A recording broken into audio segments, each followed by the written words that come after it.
February 2020. The world was distracted. A novel coronavirus was silently spreading across continents, triggering a global pandemic. Economies were on the brink of collapse, nations were locking down, and a collective sense of uncertainty gripped humanity. But far to the east, a different kind of storm was quietly gathering. In Moscow, the Kremlin was watching, waiting, and meticulously planning its next move. While the world's attention turned inward to fight an invisible enemy, Russian forces began a slow, methodical, and deliberate buildup. Large-scale training exercises were announced along the borders of Ukraine and in allied Belarus. Officially, they were routine drills designed to test military readiness. Unofficially, they were rehearsals for a full-scale invasion, a dress rehearsal for a war many believed was impossible. Ukraine had been at war since 2014. The year began with a popular revolution that ousted a pro-Russian president, followed by Russia's illegal annexation of the Crimean Peninsula. Soon after, a Kremlin-backed separatist uprising ignited in the eastern Donbass region. For 8 long years, the front line barely moved, a brutal, grinding conflict that claimed over 14,000 lives. But by 2020, the nature of this frozen conflict began to change. The trickle of Russian weapons flowing into separatist-held territory became a flood. Sophisticated cyber attacks, orchestrated by Russian intelligence agencies, targeted Ukrainian power grids, government ministries, and media outlets, seeking to sow chaos. A relentless wave of disinformation filled social networks, spreading false narratives designed to polarize society. It was a campaign of hybrid warfare aimed at weakening Ukraine from within, making it vulnerable before a single tank crossed the border. In July 2021, Vladimir Putin published a 5,000-word essay titled "On the Historical Unity of Russians and Ukrainians." In it, he denied Ukraine's right to exist as a sovereign nation, framing it as an artificial state, one created by Lenin, as he put it. This wasn't just political rhetoric, it was the ideological groundwork for what was to come, a justification for erasing a neighbor from the map. But even then, with the rhetoric escalating and troops massing, few in the West or even in Ukraine truly believed he would dare to launch a full-scale invasion. The economic and human cost seemed too high, the geopolitical gamble too risky. Throughout 2021, Ukrainians looked resolutely toward Europe. President Volodymyr Zelensky, elected on a platform of peace and anti-corruption, pushed for deeper NATO cooperation and closer economic ties to the West. The country was rebuilding, modernizing its army, and strengthening its democratic institutions. For Moscow, this sovereign choice was seen as an existential threat. By the spring of 2021, commercial satellite photos revealed something ominous. Massive Russian troop deployments were appearing near Ukraine's border. More than 100,000 soldiers, along with tanks, artillery, and critical support units like field hospitals, were taking up positions. Western intelligence agencies analyzed the images and warned this was not a routine exercise. In Brussels, NATO ministers held emergency meetings, calling for de-escalation. In Washington, U.S. officials began sharing intelligence with allies, warning of a high probability of an imminent, large-scale invasion. Yet the Kremlin denied everything, dismissing the concerns as Western hysteria. "We are merely conducting exercises on our own territory," Moscow insisted. "We threaten no one." But the world had seen this playbook before, in Georgia in 2008 and in Crimea in 2014. The denials rang hollow. By October, the number of Russian troops had nearly doubled. In a crucial strategic move, Belarus, a key Kremlin ally, allowed tens of thousands of Russian units to deploy across its territory for so-called joint exercises. This gave Moscow a direct invasion route to Ukraine's northern flank, placing its elite forces less than 100 kilometers from the capital, Kyiv. Ukraine braced itself. The government began distributing pamphlets on how to survive shelling. In cities across the country, families packed go bags with documents, medicine, and essentials. Ordinary citizens, teachers, programmers, artists, and retirees joined newly formed territorial defense battalions, learning to handle rifles and apply tourniquets on weekends. The sense of inevitability grew, mixed with a defiant resolve. In December 2021, Putin issued an ultimatum to the West. He demanded legally binding guarantees that NATO would halt its eastward expansion and, crucially, that Ukraine would never be permitted to join the alliance. The demands were a non-starter for the West, and they were rejected. A frantic series of last-ditch diplomatic talks in January failed to find a breakthrough. The path to war was clear. As winter deepened, the threat turned from abstract to immediate. The frozen ground of February would be ideal for a heavy armor offensive.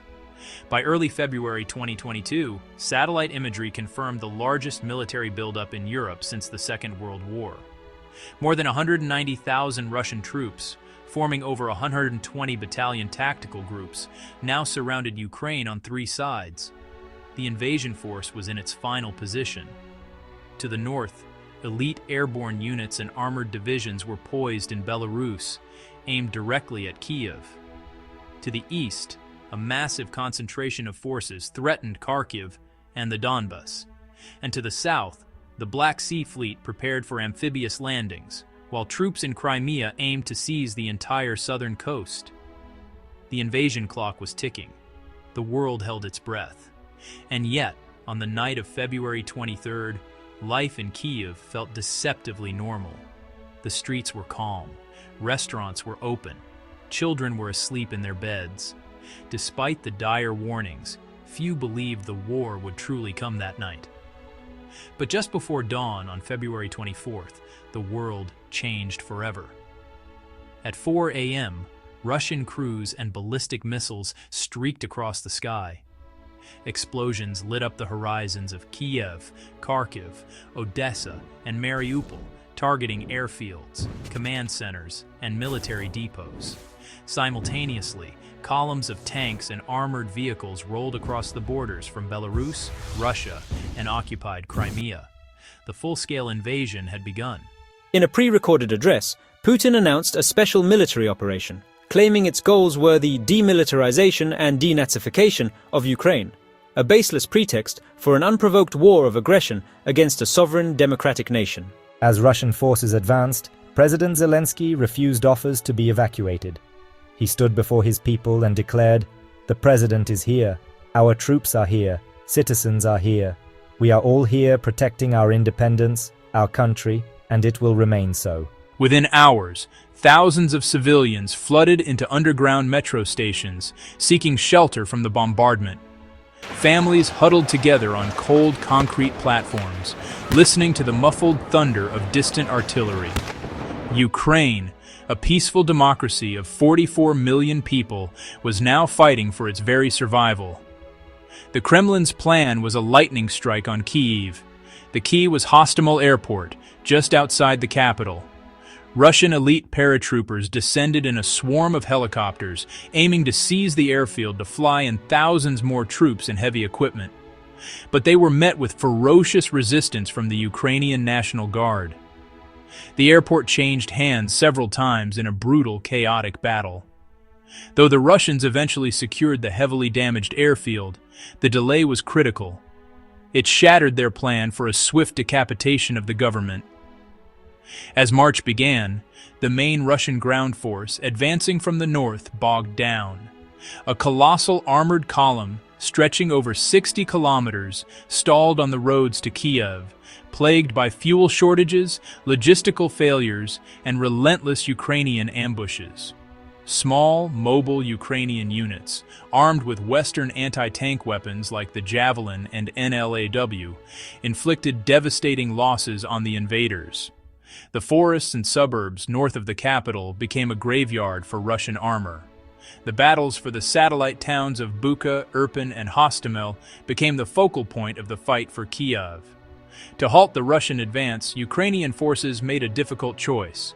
They blew up the main bridge over the Irpin River and deliberately flooded the valley, creating an impassable quagmire. This sacrifice turned the suburbs into a fortress, forcing the Russians into a bloody, house-to-house fight they were unprepared for. While the world watched Kyiv, a desperate struggle was unfolding in the south.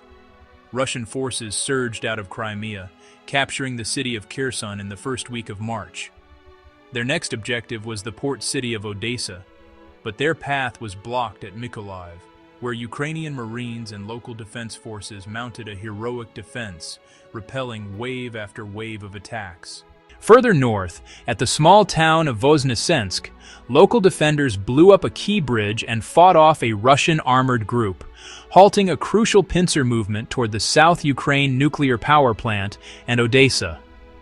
But to the east, the city of Mariupol was being systematically destroyed. Encircled and cut off, the city endured a medieval-style siege. Russia relentlessly bombarded residential areas, hospitals, and shelters. On March 16th, a Russian airstrike destroyed the city's drama theater, where hundreds of civilians, including many children, were sheltering.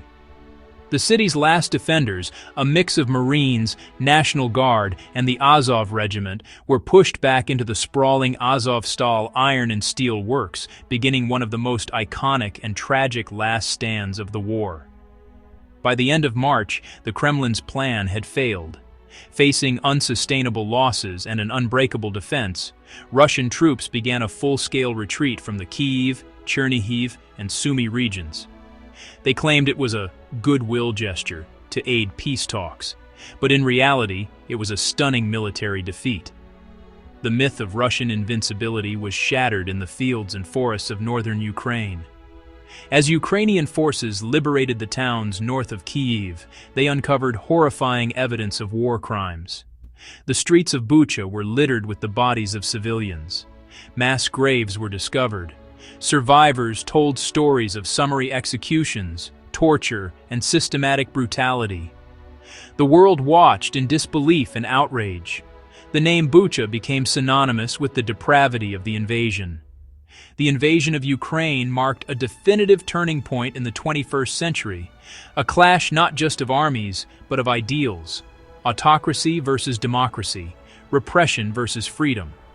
And though the war's end remains uncertain, its beginning, those first desperate, defiant weeks, will forever be remembered as a nation's stand against tyranny, a testament to the enduring power of the human will to be free.